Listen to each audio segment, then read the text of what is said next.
હાસોડ તાલુકાના કંટિયાજાળ ગામના સામાન્ય પરિવારમાંથી આવતા પ્રોફેસર હિંમતભાઈ પટેલ આજે શિક્ષણ ક્ષેત્રે સમર્પણ, સંઘર્ષ અને સફળતાનું જીવન પ્રતીક બન્યા છે.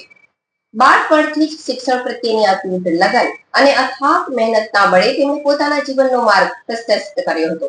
આજે નિવૃત્તિ બાદ પણ તેઓ સતત કાર્યરત રહીને અનેક વિદ્યાર્થીઓને યોગ્ય માર્ગદર્શન આપી રહ્યા છે. હિંમતભાઈ પટેલે પોતાની વ્યવસાયિક કારકિર્દીની શરૂઆત એક પ્રાથમિક શિક્ષક તરીકે કરી હતી, જ્યાં તેમણે ગ્રામ્ય વિસ્તારોમાં શિક્ષણનો દીવો પ્રગટાવ્યો હતો. તેમનો મુખ્ય ઉદ્દેશ્ય વિદ્યાર્થીઓને માત્ર પાઠ્યપુસ્તકનું જ્ઞાન આપવા પૂરતો મર્યાદિત ન હતો, પરંતુ તેમને જીવન મૂલ્યો અને સંસ્કારોથી સમૃદ્ધ બનાવવાનો હતો. તેમના આ ભગીરથ પ્રયત્નોને કારણે આજે અનેક ગ્રામીણ વિદ્યાર્થીઓ ઉચ્ચ શિક્ષણ પ્રાપ્ત કરી પોતાની કારકિર્દી બનાવી રહ્યા છે. કોલેજમાં પ્રાધ્યાપક તરીકે સેવા આપતી વખતે પણ તેમણે હજારો વિદ્યાર્થીઓને શિક્ષણ માટે આર્થિક સહાય પૂરી પાડી અને જીવનમાં આગળ વધવા માટે પ્રેરિત કર્યા. તેમણે વિદ્યાર્થીઓના સર્વાંગી વિકાસ માટે વિવિધ સેમિનાર, સંમેલનો અને શૈક્ષણિક પ્રવૃત્તિઓનું શ્રેણીબદ્ધ આયોજન કર્યું હતું. શિક્ષણની સાથે તેઓ સામાજિક જવાબદારી નિભાવવામાં પણ હંમેશા અગ્રેસર રહ્યા છે, જેના પરિણામે તેમના માર્ગદર્શન હેઠળ અનેક વિદ્યાર્થીઓ આજે ઉચ્ચ સ્થાને બિરાજમાન છે. સેવા ભાવનાની પરાકાષ્ઠા સમાન બાબત એ છે કે તેઓ નિવૃત્તિ પછી મળતી માસિક 1 લાખ રૂપિયા જેટલી માતબર પેન્શનની રકમ દર મહિને વિવિધ ક્ષેત્રમાં અભ્યાસ કરતા વિદ્યાર્થીઓ પાછળ ખર્ચી રહ્યા છે.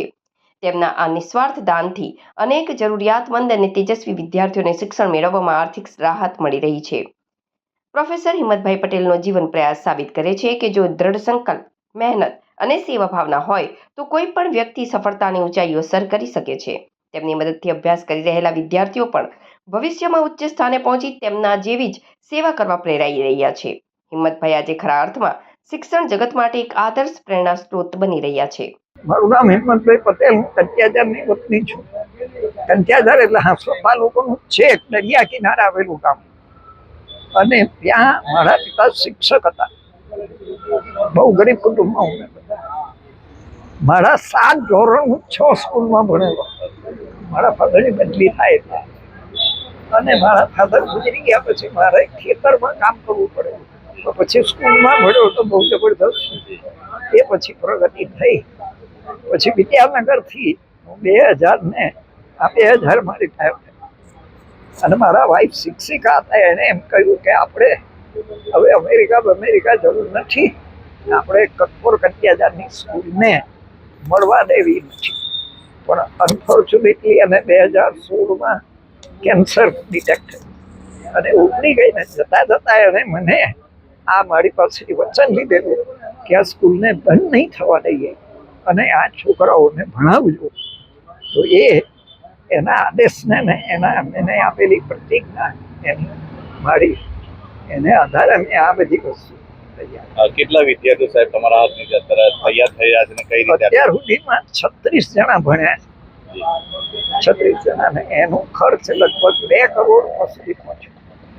હા, લગભગ જુઓ ને 70ની સાલથી 50 વર્ષમાં આ મારી પ્રવૃત્તિ. વિદ્યાનગરમાં તમે કોઈ પણ જગ્યાએ જાઓ તો હિંમત પટેલને ઓળખેલો. એટલી બધી પ્રવૃત્તિ કરેલી. રોટરી ક્લબમાં મેં સાહેબને વાત કરી, પેલા ભાઈ. એટલે હવે એવું થયું છે કે આ તમારા બધાના આ પ્રયત્નોને પરિણામે હવે મને વિશ્વાસ આવે છે કે હવે લોકો મને મદદમાં આવશે. એટલે હવે આપણે આ પ્રવૃત્તિને પ્રાથમિક શાળા તરફ લઈ ગયો, કારણ કે પ્રાથમિક શાળા એનું મૂળ છે. એ પાયો કરોડરજ્જુ ફાઉન્ડેશન શિક્ષણ, અને એ જ્યારે જાય ત્યારે એમાંથી ભલે ને 5% ઉપર જાય, પણ એ જે વિદ્યાર્થી સાર્વત્રિક શિક્ષણ યુનિવર્સલ, એટલે કે એક માણસ ભણેલો હોવો જોઈએ. મારું નામ હિનાબેન મુકેશભાઈ રાઠોડ છે. હું મૂળ જતપોરની રહેવાસી છું. અમને હિંમતદારા 2019-20માં આણંદ ભણવા લઈ ગયા હતા. ત્યારે કોરોના સમય હતો એટલે કોલેજ તો બંધ, પણ ઓનલાઈન લેક્ચર લેવા હતા ત્યારે મારી પાસે ફોનની સુવિધા નથી. ત્યારે હિંમતદારાએ મને એક સ્માર્ટફોન લઈ આપ્યો, જેથી હું લેક્ચર ભણી શકું. ત્યારબાદ ત્યાં ઓફલાઈન લેક્ચર લેવાયા. ત્યાં ગયા તો એવું લાગ્યું કે કોઈ અલગ જ દુનિયામાં આવી ગયા છે. ત્યાં એકદમ અલગ નજારો. અમે અહીંયા કેવી રીતે રહેશું, અહીંયા કેવી રીતે હેન્ડલ કરીશું બધું, કેમ કે મમ્મી પપ્પાથી પહેલી વાર અલગ થયા, પહેલી વાર અલગ રહેવા ગયા. ત્યાં બધું મેનેજમેન્ટ કરતા આવડી ગયું. ત્યાં રહ્યા અમારા પાસે પાંખ હતી, પણ એ પાંખનો ઉપયોગ કેવી રીતે કરવો અને આકાશમાં ઉડવું કેવું એ અમને દાદાએ શીખવ્યું. દાદાનું સપનું છે કે અમે પ્રોફેસર બનીએ. હું નીટ જીસેટની તૈયારી કરું છું અને હું પાસ થઈને પ્રોફેસર બનીશ અને આગળ દાદા જેવું હું પણ કામ કરવાનો પ્રયત્ન કરીશ. મારું નામ રાઠોડ તુષાર છે અને હું હાલમાં એનએસ પટેલમાં BA કરતો છું અને મારું હાલમાં એસવાય પટેલું છે.